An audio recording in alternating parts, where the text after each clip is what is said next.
Nuit des idées 2022 à l'espace Mendes France à Poitiers. Reconstruire ensemble.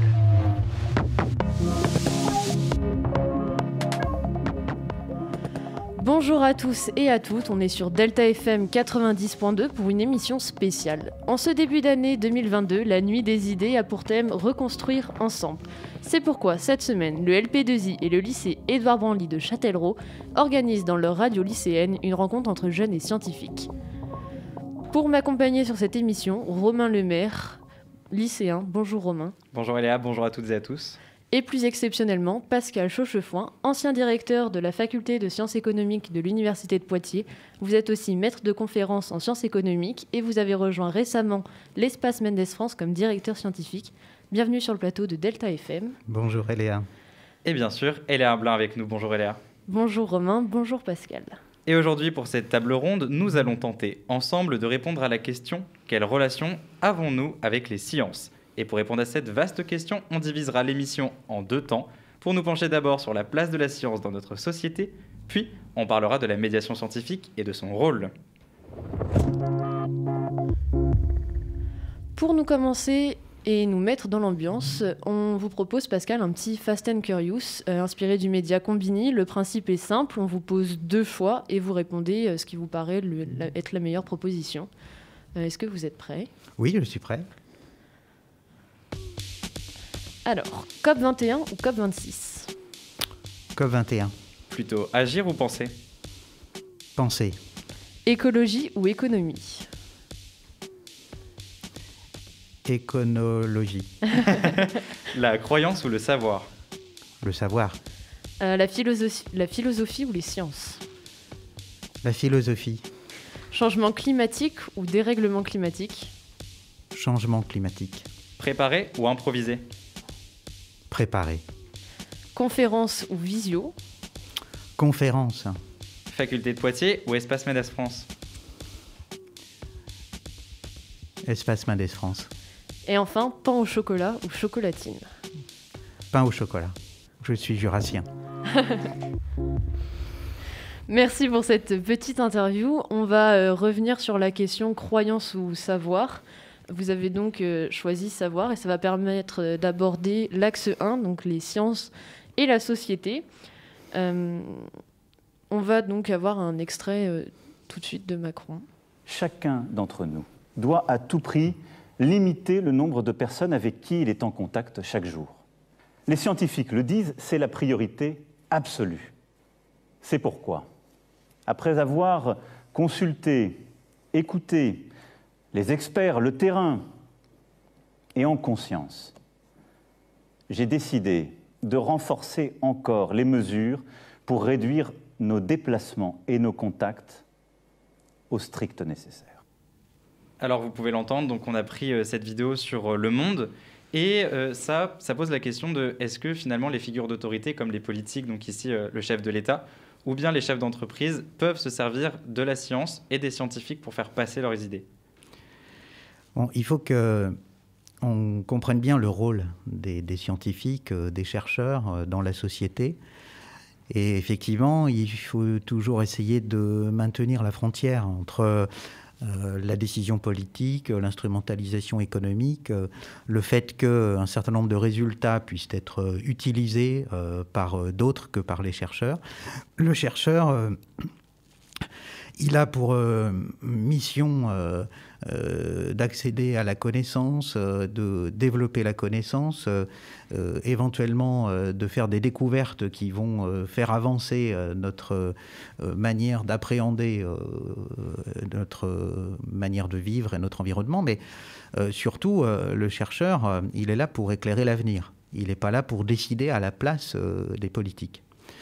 Et donc toute la question, c'est trouver le bon dosage entre le moment où le chercheur avance les résultats de la recherche, ou éventuellement les résultats de ses interrogations, et le moment où il faut décider de choses importantes. Là, en l'occurrence, l'extrait que vous avez choisi, c'est le moment où il faut décider d'un certain nombre de mesures collectives à partir de réflexions de chercheurs.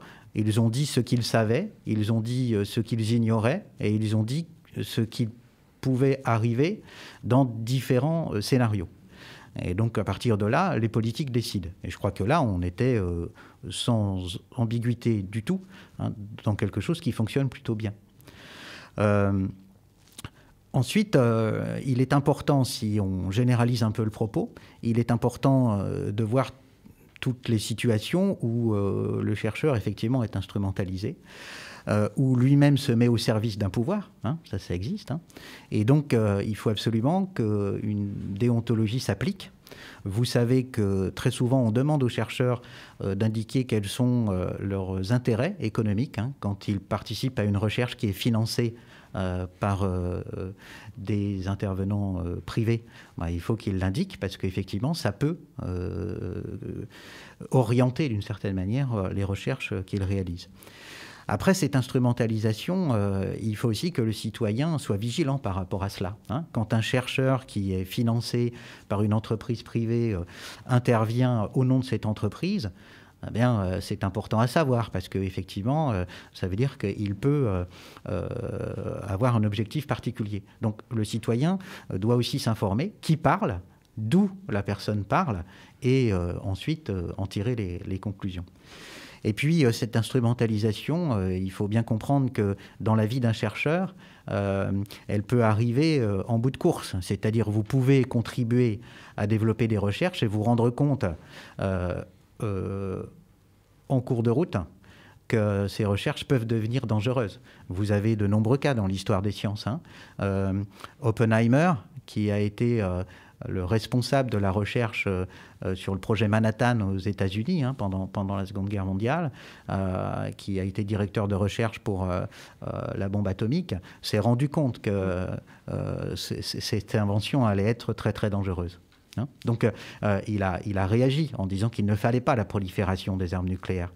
Et plus près de nous, Testard, qui est un grand biologiste, hein, qui est le père du bébé éprouvette, comme on dit, hein, il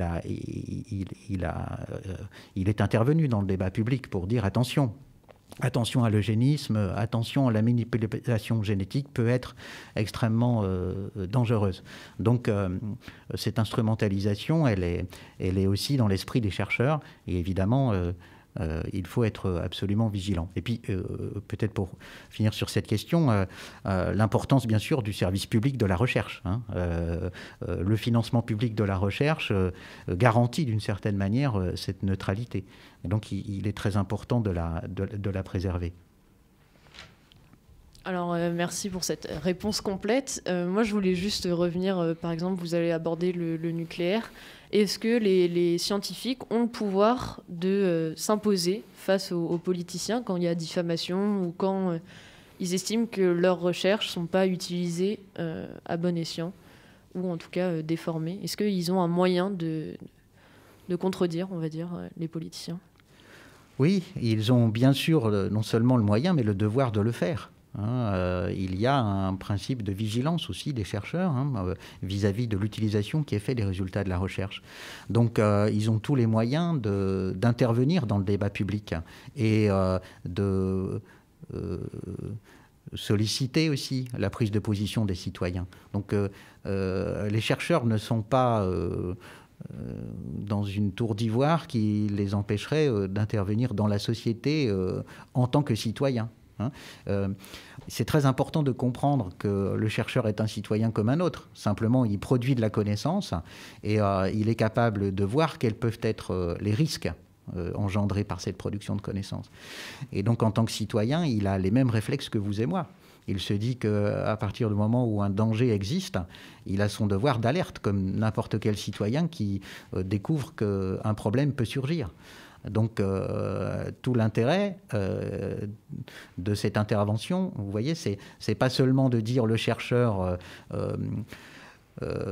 produit de la connaissance et impose en quelque sorte une vision du monde. C'est aussi la capacité du chercheur, c'est très important, à prendre le recul nécessaire pour réfléchir sur ce qui peut se passer. Donc, cette vision très descendante de la connaissance qui vient infuser dans la société, elle est erronée. Il y a aussi le fait que le chercheur fait partie, comme vous et moi, du corps social. Et vous avez, juste je vais revenir sur le recul dont vous parliez. Est-ce qu'en période de crise, par exemple des crises économiques ou en période de crise sanitaire, est-ce que justement il n'y a pas une précipitation, ce qui fait que des informations vont surgir parce qu'on n'a pas le temps de les vérifier forcément et qu'on a besoin de donner des informations aux citoyens et on se précipite en fait? Alors là, on est dans un contexte extrêmement particulier. Et il faut décider vite, et c'est là que le rôle des décideurs politiques est vraiment compliqué. Il faut décider vite avec le degré de connaissance qu'on a à l'instant T, au moment où on décide. Donc c'est le principe de précaution qui s'impose le plus souvent. C'est-à-dire, quelle est la décision qui fait prendre le moins de risques collectifs possible.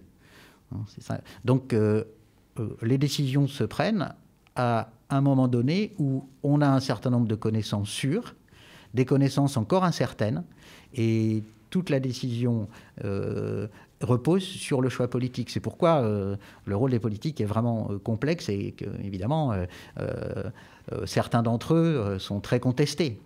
Mais c'est comme ça que ça doit marcher. C'est-à-dire qu'on a un état des connaissances à un moment donné. Il faut que les chercheurs puissent s'exprimer librement sur ce qui est connu et ce qui est encore incertain. Donc c'est toute la différence entre la notion de science et la notion de recherche en cours. La science, ce sont des connaissances scientifiques avérées qui ont été testées et qui n'ont pas été réfutées. La recherche, c'est autre chose. C'est les questions qu'on se pose, les hypothèses qu'on émet et ce qui est en train d'être vérifié ou pas. Et donc, quand une décision politique doit être prise et qu'on est dans le domaine de la recherche, c'est-à-dire ce qui n'est pas encore vérifié, évidemment, là, c'est extrêmement compliqué. Et ce qui s'impose à ce moment-là, c'est la prudence et la précaution. Donc, on peut être amené à prendre des décisions qui sont au-delà de ce qu'il faudrait faire en toute connaissance de cause, mais le fait d'aller au-delà, ça permet la précaution. Ça, c'est très important. Et Romain, je me tourne vers toi cette fois. Est-ce que tu t'es déjà senti désinformé par rapport à une question, ou est-ce que justement, en période de crise, je pense vraiment au Covid, là, est-ce que au niveau lien scientifique et toi, les infos que tu as eues, est-ce que tu t'es senti perdu? Un peu, et je dirais que c'est un petit peu drôle aussi parce qu'en quelque sorte, la politique, c'était jamais réellement très très lié à la science. Et je trouve que là, depuis les années Covid, on entend beaucoup plus parler de la science de la part des politiques. Et je rejoins Pascal sur le fait que j'ai l'impression que la politique doit aller vite parce qu'elle doit prendre des décisions, et surtout là pour une crise en plus, alors que la recherche, c'est fait pour avoir du recul et qu'on voit très bien que des recherches scientifiques ont eu besoin de recul pour être avérées, tout simplement. Mais oui, je pense que parfois j'ai été désinformé. Puis en plus, je trouve qu'on sert vraiment beaucoup de la parole scientifique parce que la science, c'est un petit peu une sorte de gage de sécurité. C'est-à-dire que quand on parle de quelque chose de scientifique, c'est censé être quelque chose de carré, qui a été prouvé, etc. Et je pense que c'est ça qui fait qu'on s'en sert beaucoup et qu'on arrive à déconstruire les choses et à émettre des idées et des idéologies par la science. Je suis plutôt d'accord sur ce point-là. On va enchaîner. La science est-elle pour les élites? On voit que les grandes écoles plutôt scientifiques, je pense par exemple au prépa, où il n'y a que 7% des élèves qui ont des parents ouvriers. Ensuite, pour les concours comme l'ENA ou les écoles d'ingénieurs, on est autour de 5-4%. Et c'est même nul à Polytechnique, donc c'est des écoles qui sont plutôt réputées pour avoir un cursus scientifique. Est-ce que les informations scientifiques sont-elles accessibles à tout le monde? Est-ce qu'il n'y a pas, pour la classe supérieure, un espèce de privilège autour des informations scientifiques? Ouais, je crois que dans votre question, il faut distinguer deux choses. Il y a le mode de fonctionnement du système éducatif. Et ça, toutes les études de sociologues spécialisés dans le monde de l'éducation montrent effectivement qu'il y a une grande inégalité dans l'accès à certaines filières dites d'excellence. Ça, c'est un phénomène général qui n'est pas lié seulement aux sciences, parce que vous auriez pu prendre des exemples dans les études littéraires et vous auriez eu la même conclusion. Donc ça, c'est une chose, c'est l'inégalité d'accès dans certaines filières dites d'excellence. Mais votre question, elle portait surtout sur l'accès à la connaissance scientifique et la diversité des recrutements pour les filières d'excellence dans le domaine scientifique. Donc on retrouve évidemment ce clivage, mais pour l'accès à la connaissance scientifique et l'appétence pour les sciences, il y a un autre clivage qui est extrêmement important, c'est le clivage du genre. Les jeunes filles ont moins l'occasion d'entamer des carrières scientifiques, et donc c'est un problème auquel nous nous attachons en termes de médiation pour encourager les jeunes filles à s'engager dans les carrières scientifiques. Donc les déterminants sociaux sont multiples et ils sont toujours importants dans ces domaines-là. Après, je pense qu'il n'y a pas d'effet de classe pour les questions scientifiques. Il y a simplement un système, effectivement, qui ne favorise pas l'engagement des différentes classes sociales, et notamment quand on fait les différences de genre. Je crois que l'enseignement des sciences doit absolument privilégier deux facteurs qui me semblent un peu minorés aujourd'hui, pour souvent des raisons de moyens. C'est d'abord l'expérimentation, c'est-à-dire engager des jeunes gens, quel que soit leur milieu social d'origine, à s'intéresser aux sciences. C'est le fait de pouvoir expérimenter. Vous savez très bien que vous retenez mieux des connaissances si vous les avez expérimentées vous-même. Oui, clairement. Et donc la science se prête bien à cela. On peut le faire en philosophie, on peut le faire dans tout un tas de domaines, mais quand même la science se prête très bien à cela. Et l'autre chose, c'est de faire plus d'histoire des sciences, parce que se demander comment des grands chercheurs ont tâtonné, se sont trompés, sont allés dans des impasses, puis ensuite sont parvenus à trouver des solutions, c'est reproduire avec eux à 10 ans ou plusieurs dizaines d'années, ou plusieurs siècles d'écart, c'est refaire avec eux la démarche scientifique. Oui, et ça, c'est vraiment très important. Donc, je ne pense pas que la réflexion par rapport aux inégalités d'accès puisse être traitée de manière globale. Je pense qu'il faut revenir sur les fondamentaux de l'apprentissage, et des choses peuvent se déclencher. Oui, là, c'est même un enseignement avant les écoles supérieures. Là. C'est plus même au niveau collège ou lycée. On peut aborder la question, mais par exemple, au lycée, il n'y a plus, dans le tronc commun, il n'y a plus de matière scientifique à part ceux qui en prennent en spécialité. Nous, ce qu'on fait, on a donc ce qu'on appelle l'enseignement scientifique. Mais c'est pareil, il n'y a pas tout ce qui est manipulation ou travaux pratiques comme il peut y avoir en spécialité. Et c'est vrai qu'il y a un désintérêt pour la science, surtout qu'en plus, les gens qui ont arrêté les spécialités, c'est ceux qui déjà étaient moins attirés par la science. Donc il y a aussi, je pense, une question de faire aimer la science aussi aux jeunes, et pas juste rendre ça compliqué, ou en tout cas juste avec des calculs. Il faut voir aussi, comme vous avez dit, toute la démarche et comment on arrive à une réflexion scientifique. Il y a deux acquis qui me semblent absolument essentiels par rapport à cela, et il faut, à mon avis, les distinguer. Il y a une base de connaissances, un socle de connaissances qui est absolument essentiel pour accéder à un engagement citoyen ensuite. C'est-à-dire que vous ne pouvez pas vous positionner par rapport à certains enjeux de société si vous n'avez pas un minimum de connaissances dans certains domaines. Donc ça, c'est crucial, et donc, comme vous le dites très bien, il faut que ce soit maintenu dans les études. Et donc, il faut déterminer quel est ce socle. Et évidemment, il est de plus en plus important compte tenu du développement de la science et des techniques. Et l'autre aspect, c'est le raisonnement scientifique. Et ça, on peut l'avoir dans tout un tas de disciplines. On peut l'avoir dans les sciences humaines et sociales, bien sûr.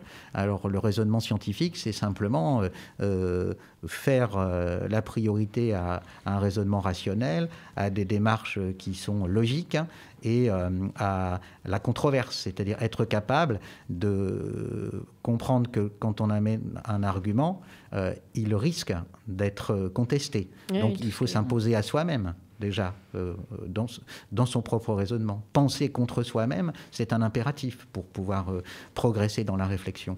Et l'ensemble de ces réflexes peuvent s'acquérir dans différentes disciplines, mais évidemment, si on les applique au domaine scientifique, c'est évidemment très, très fructueux. Oui, tout ce qui est argumentation, Romain, tu peux peut-être en parler, vu que c'est TSP, mais moi je sais que tout ce qui est dissertation, les choses comme ça, c'est une épreuve au bac, et donc on nous entraîne vraiment à le faire, en tout cas au lycée. Est-ce que tu as un ressenti là-dessus ? Mais en fait, ce qui est dit depuis tout à l'heure, je trouve ça hyper intéressant parce que, moi, je suis un lycéen littéraire, donc j'ai complètement plus de sciences. Et je suis assez d'accord sur le fait que l'accessibilité, en réalité, dans la question qui a été posée, oui, la science, elle est accessible. C'est-à-dire que si nous, on veut aller vers la science, il y a des revues scientifiques qui sont disponibles. On sait qu'on peut avoir le socle de connaissances, mais il faut le vouloir. Et je pense que c'est aussi le rôle de l'école de nous intéresser aux sciences, de donner quelque chose d'intéressant parce qu'en réalité... vous l'avez dit, mais tout ce qui est protocole scientifique, c'est très intéressant et ça nous apprend beaucoup aussi pour notre vie de plus tard. Donc je pense que oui, la réelle question, c'est plutôt l'apprentissage, comment apprendre à aimer les sciences et un socle commun qui est indispensable. Moi, je suis plutôt d'accord aussi. Encore une fois, Toujours. Bon, eh bien, je pense on peut conclure cette première partie. On comprend d'ailleurs maintenant donc, que la science... elle peut être instrumentalisée et que les sciences sont très importantes. Mais l'émission ne se termine bien sûr pas ici, car nous l'avons vu, cette science peut être réservée parfois à des élites. Et cette question fait partie des 3 questions que nous avons posées lors d'un micro-trottoir. Je vous laisse l'écouter. Alors, est-ce que vous faites confiance aux scientifiques ? Spontanément, oui. Étant complètement ignare en sciences, je suis obligé de leur faire confiance. Je n'ai pas de moyen de comparaison entre mes connaissances et les leurs. En général, oui. Après, ça dépend sur quel sujet et ce qu'ils racontent. Je dirais que ça dépend des scientifiques, ça dépend de leur statut et je pense que les scientifiques, ça représente une diversité importante. Moi, j'étudie notamment beaucoup l'économie et il y a en fait des gens qui parfois, sous couvert de la science, font passer des aspects idéologiques, des idées qui leur sont propres en leur faisant passer pour des vérités. Donc je dirais que ça dépend des scientifiques et du crédit que je leur accorde. Alors dans une certaine mesure, oui, parce qu'on n'a pas trop le choix au final, mais dans la mesure où je peux pas... nous, de notre point de vue, on peut pas en être sûr, en fait. On est obligé tout repose sur la confiance. Donc oui, mais certaines choses sont à prendre avec des pincettes. Quelles sont vos sources d'information ? Malheureusement, en fait, j'en ai pas vraiment, sauf les principaux médias nationaux à la radio. Ça dépend. Il y a je vais chercher dans les manuels, sur Internet, ou alors je demande à mes parents ou à des gens que je connais. Les réseaux sociaux, globalement, et des journaux en ligne. Et est-ce que vous pensez que la science est réservée aux élites ? Non, je ne pense pas du tout que ça puisse être réservé aux élites. D'un certain côté, oui, parce qu'il faut avoir pas mal de connaissances pour comprendre ce qui est énoncé en sciences. Après, avec l'école, on a quand même une bonne base pour comprendre ce qu'on nous raconte. Elle ne le doit pas. Peut-être qu'on leur laisse trop facilement justement cette place. Elle devrait être au contraire connue de tous et de toutes.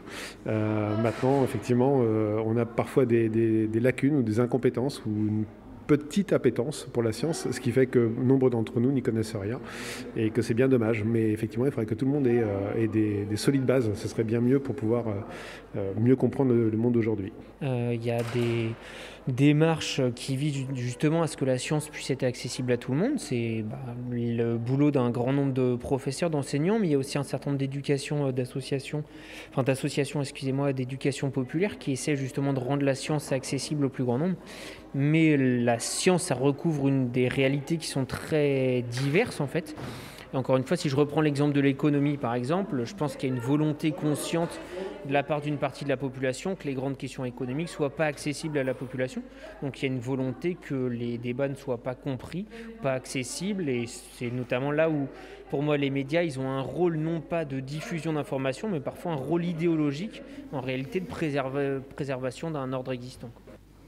Alors déjà, nous remercions bien sûr les personnes ayant répondu à nos questions, et nous voyons bien que quelque chose se dégage de ce micro-trottoir. Comment accéder à la science ? Comment faire confiance à ceux qui nous délivrent l'information ? Et est-elle réellement accessible ?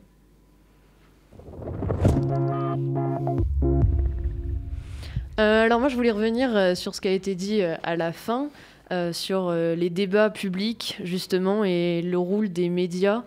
Est-ce que, on va parler après des réseaux sociaux, mais est-ce que les médias ont un rôle plutôt d'information ou de traduction de l'information ? Les médias ont un rôle de sélection de l'information, ils ont un rôle de traduction.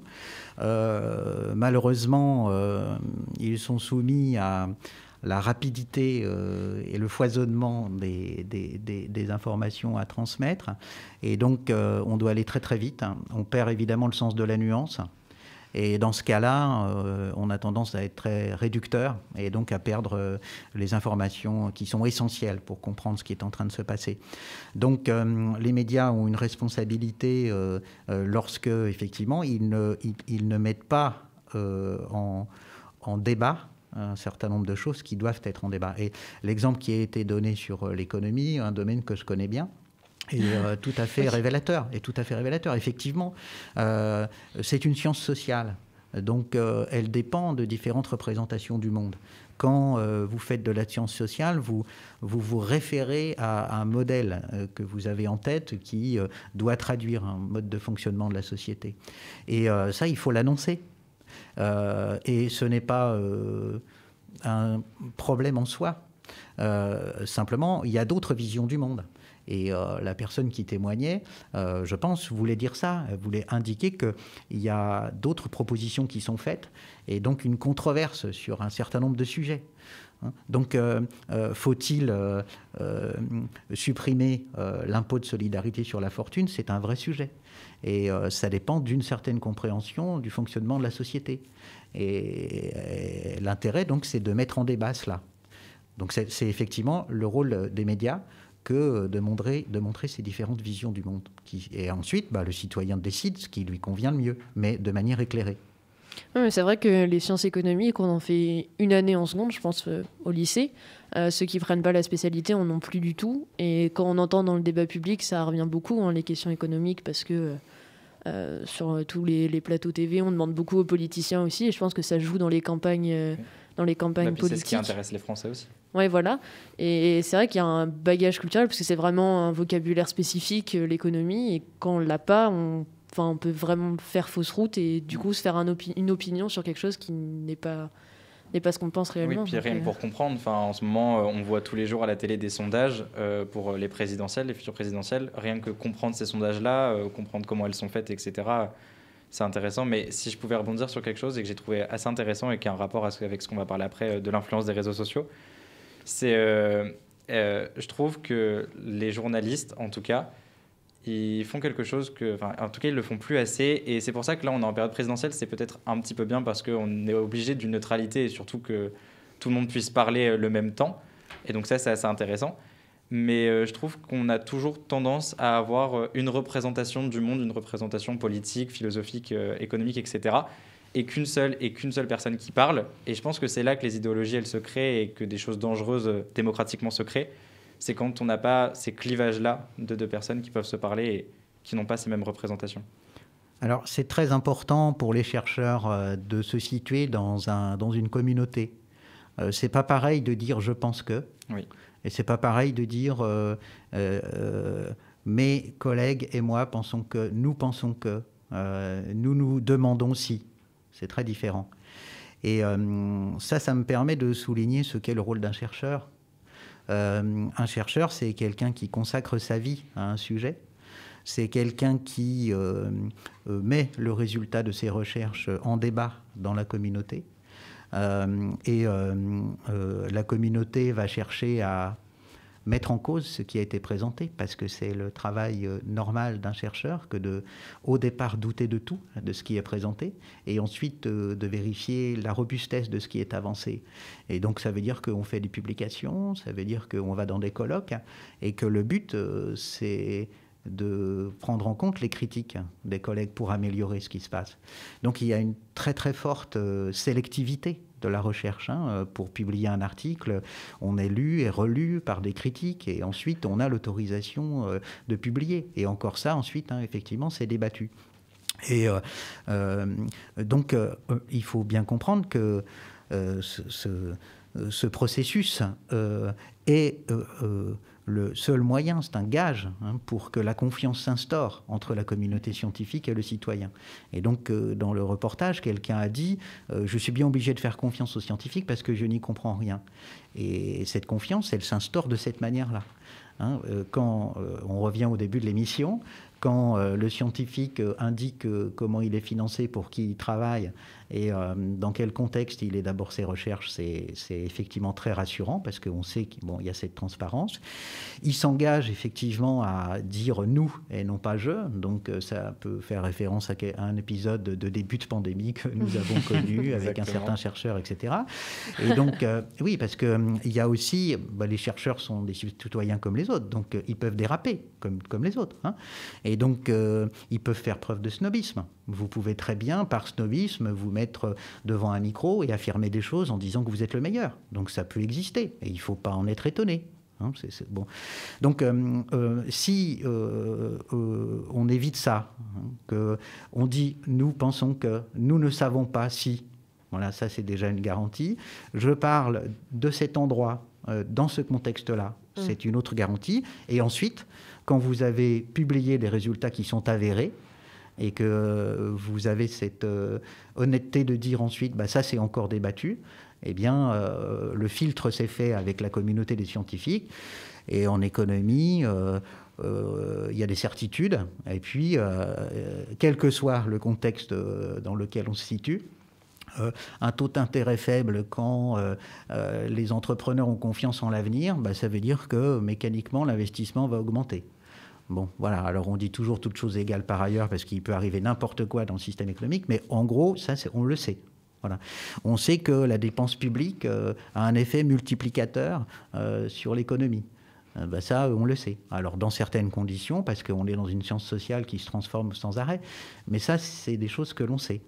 Et puis, la théorie du ruissellement, elle n'est pas vérifiée. La théorie du ruissellement, elle dit que quand on épargne les plus riches, c'est-à-dire quand on allège la pression fiscale sur les plus riches, on a toutes les chances que les dépenses qu'ils réalisent dans l'économie va bénéficier aux plus pauvres, finalement, parce qu'on a un effet d'entraînement sur l'ensemble de l'économie.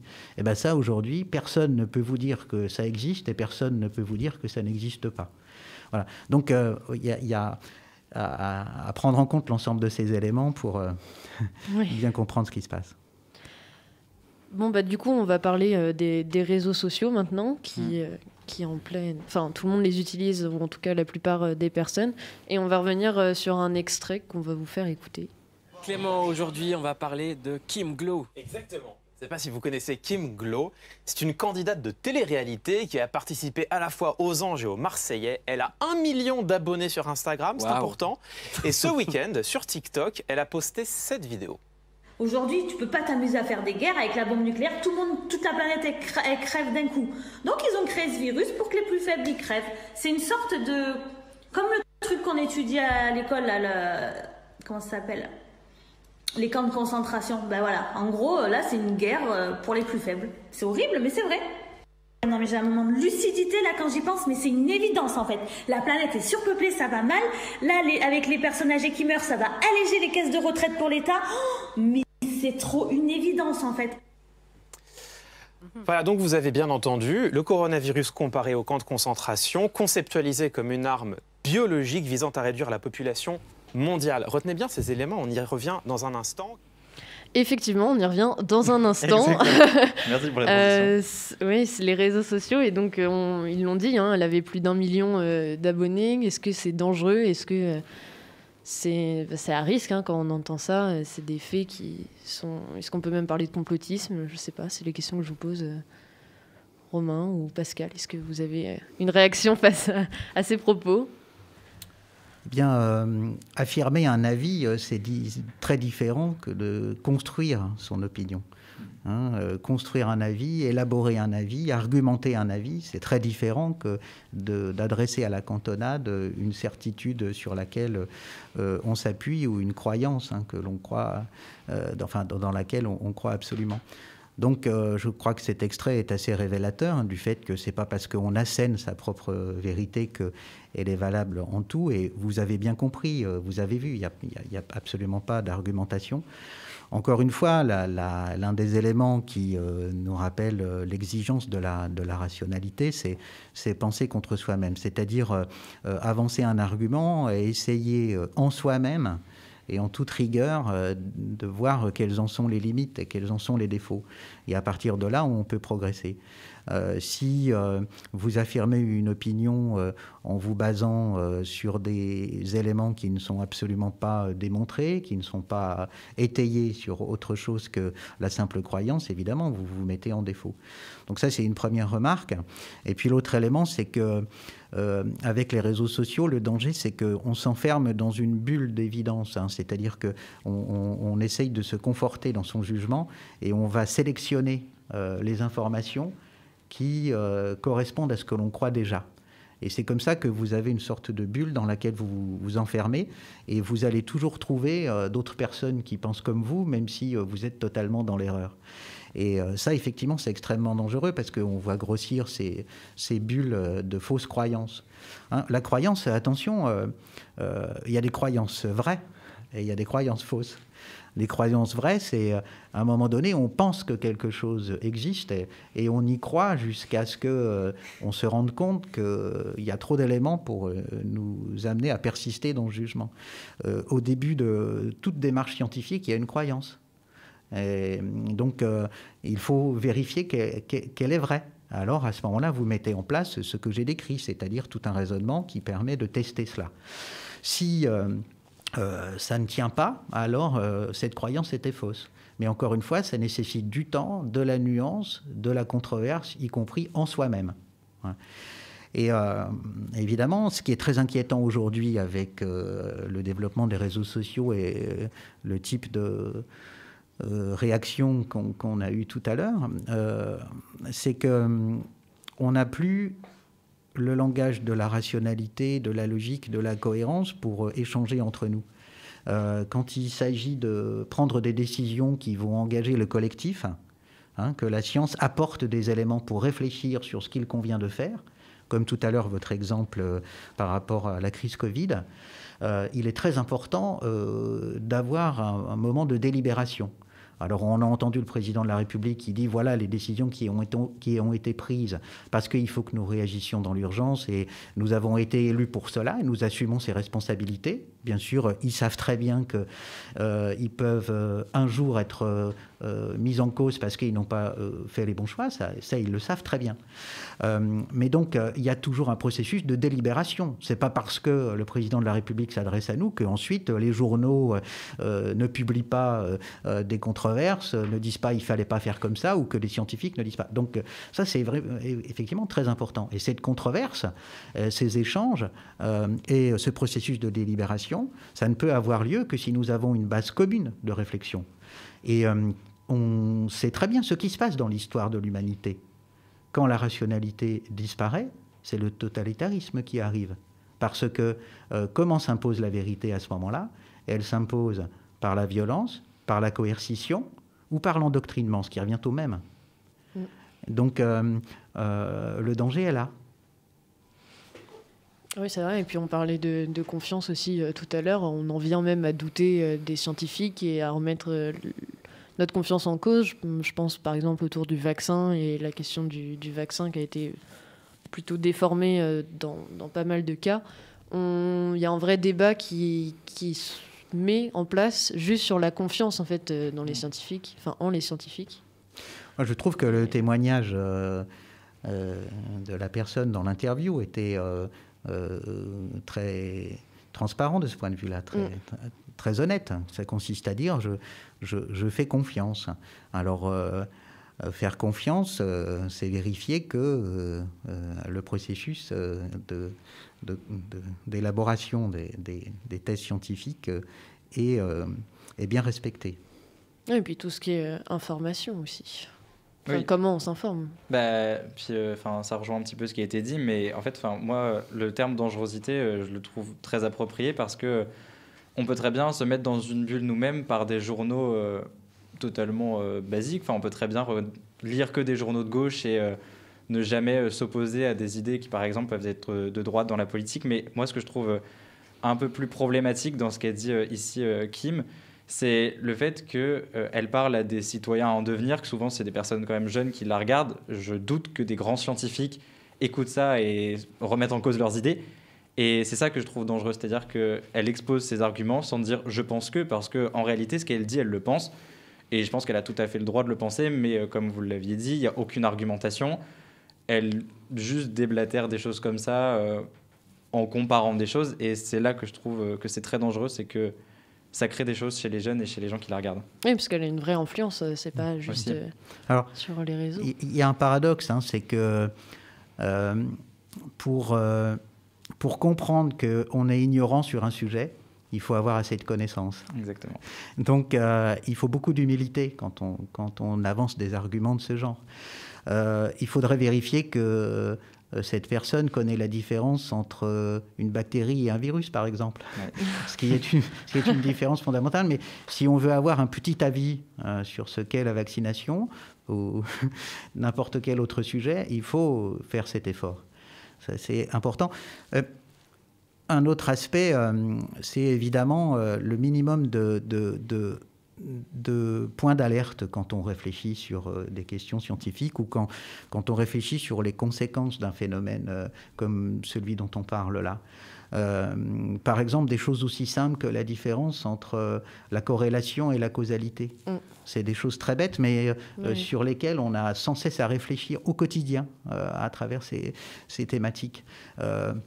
Le fait que les escargots sont très visibles alors qu'il a plu, c'est une corrélation.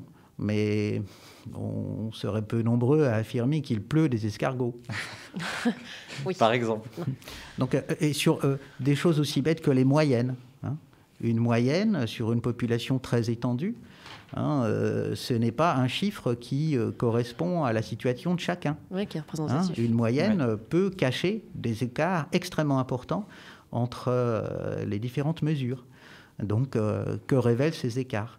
Alors, il y a tout un ensemble de choses comme ça, vous voyez, et ça nous ramène à l'échange de tout à l'heure sur la formation scientifique.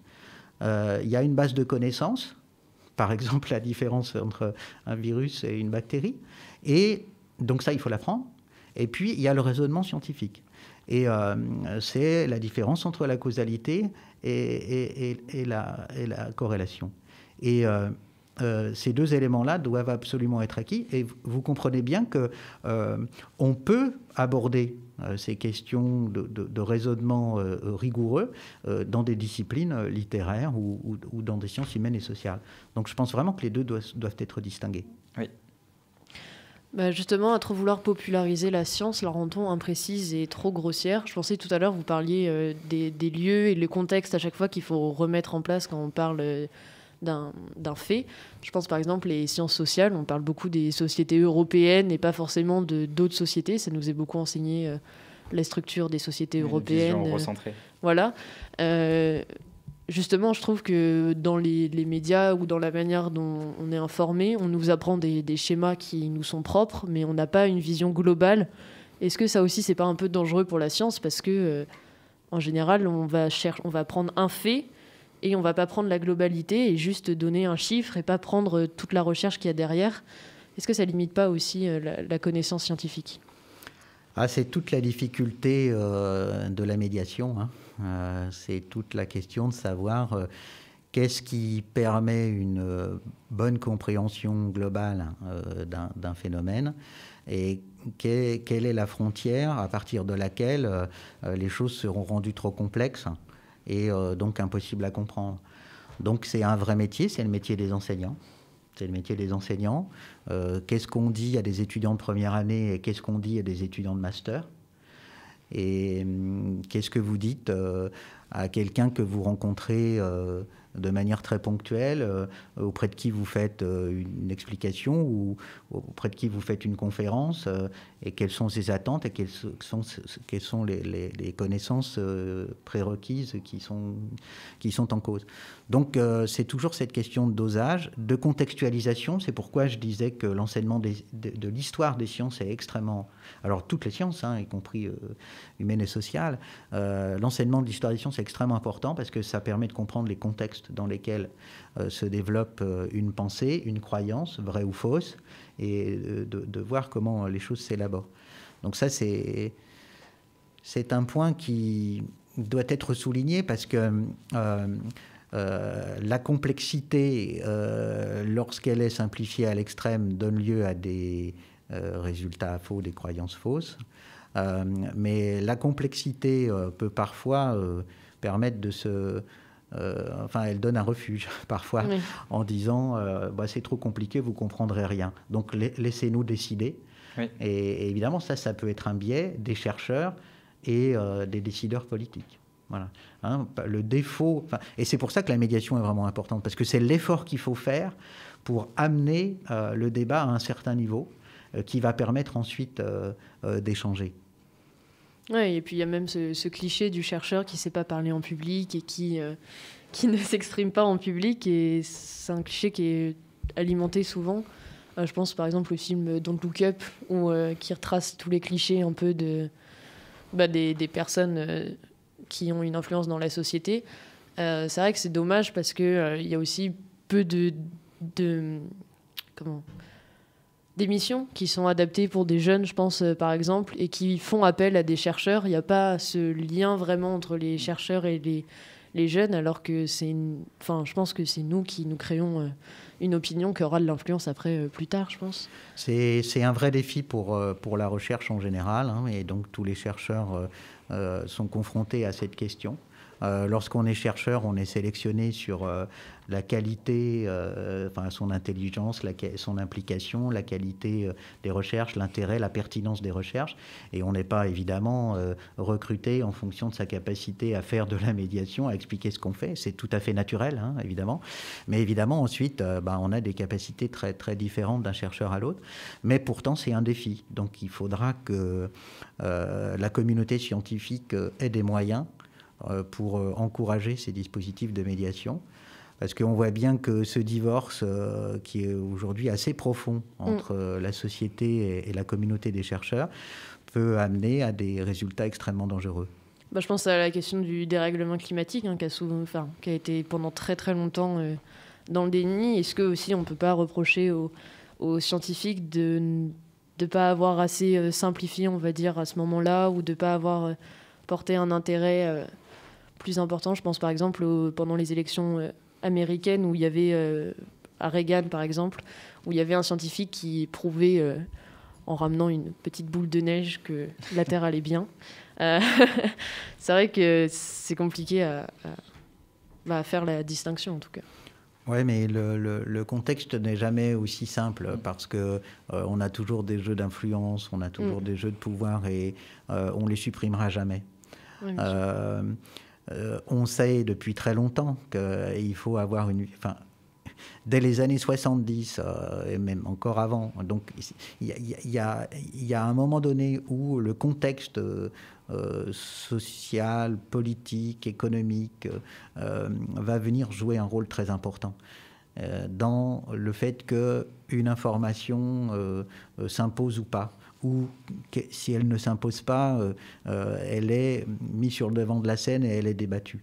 Et donc ça, c'est tout un contexte, et la responsabilité n'en incombe pas seulement aux chercheurs. C'est beaucoup plus compliqué. Oui, c'est beaucoup plus large. Alors tout à l'heure, donc, vous avez parlé de la médiation, et nous, on a cherché à se poser la question aussi, qui doit s'imposer comme médiateur, informateur de la science? Et les journalistes, parfois, sont eux-mêmes considérés comme informateurs. Et puisque cette radio aime vous informer, eh bien, place au JT.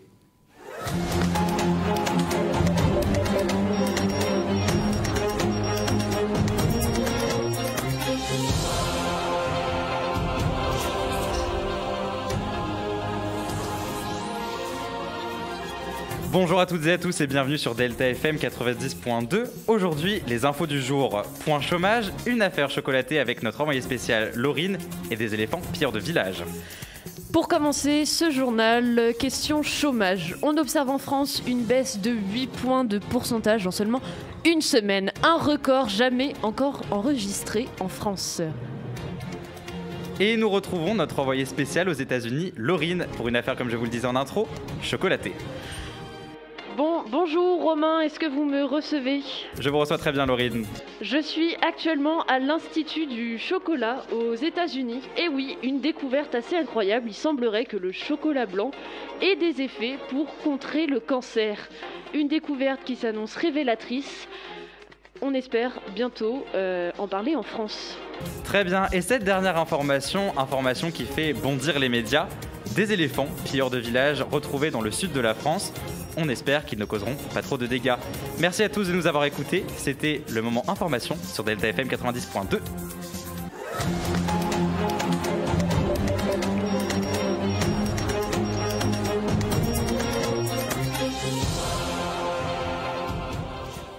Alors donc, on se retrouve dans cette table ronde finalement. Et alors si on a décidé de faire cette petite chronique, je pense que vous l'avez compris chez vous, c'était des fausses informations. Et en réalité, ça nous paraissait important parce que nous, ici à Delta FM, je sais par exemple, moi je tiens une émission de radio d'information. Et en réalité, on est des journalistes, on doit faire un travail de journaliste. Et ce qu'on dit, c'est entendu, écouté et peut-être d'ailleurs même inculqué chez les gens le pensent et le croient. Donc ça nous a paru aussi important de faire voir que finalement, très facilement, on peut faire passer des informations où là, on a pris une petite voix de journaliste avec une, oui, c'est ça. Avec des petits effets de radio et puis hop. Exactement, une musique bien représentative du JT et pour montrer aussi cette facilité de mener les gens vers l'ignorance finalement. Ouais, et puis juste pour ajouter un truc, je pense qu'il y a la crédibilité aussi qui est accordée aux médias. Je pense par exemple, moi j'ai une carte presse jeune. Et je m'en sers pour faire des reportages ou des trucs comme ça. Et ça apporte une crédibilité, alors qu'en soi, c'est juste une carte. Et rien n'atteste que je suis vraiment journaliste et que j'ai un droit de diffusion. Mais c'est vrai qu'on accorde une crédibilité. Est-ce que c'est vraiment bien ? Enfin, Romain, je te laisse reposer une question par rapport à ça. Mais... Non, mais c'est juste, est-ce que cette facilité, finalement, d'information erronée, est-ce qu'elle est dangereuse ? Parce que maintenant... on peut se servir de la science et on peut se servir de fausses informations pour faire passer des idées qui sont fausses.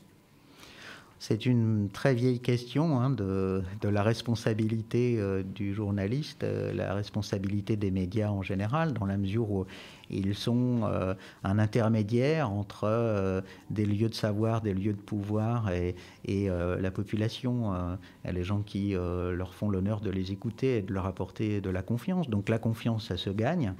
La crédibilité, ça s'acquiert. Et donc, cette bonne vieille question qui est posée depuis la nuit des temps, oui, non, c'est qu'est-ce qui assure ma crédibilité et qu'est-ce qui correspond à la déontologie essentielle de mon métier. Donc, c'est la vérification des sources, c'est l'honnêteté sur ce que l'on sait et ce que l'on ne sait pas, c'est... indiquer d'où l'on parle, c'est donner la parole à des gens qui n'ont pas la même opinion. C'est tout ça à la fois. Donc c'est un travail effectivement extrêmement difficile, une très très lourde responsabilité, mais on a quand même un certain nombre de valeurs assez bien identifiées aujourd'hui pour savoir ce qui est discriminant en termes de confiance.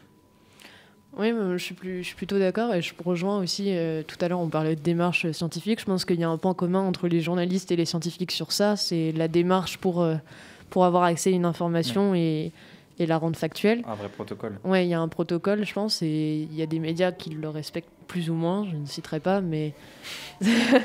Déjà, lorsque vous avez le temps, lorsque vous avez du temps, oui.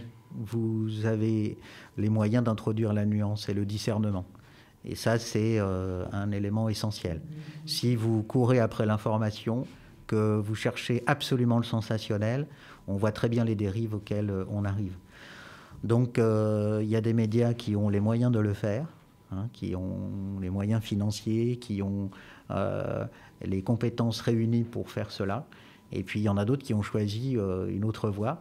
Et on voit bien sûr toute l'importance du système économique, là aussi, oui. Dans la structuration aujourd'hui des médias. Le fait que, si je prends l'exemple des médias de la presse écrite, le fait que la taille des comités de rédaction oui. Diminue considérablement, ça veut dire qu'un seul journaliste est obligé de couvrir tout un tas de sujets et aller très vite dans ce qu'il fait. Et cette charge-là, elle est au détriment de la qualité de l'information, c'est très clair. Je ne parle pas évidemment de la concentration de la presse et des interférences entre l'économique, le politique et l'information, qui sont des choses sur lesquelles on devrait aussi parler dans les moments d'élections nationales ou autres.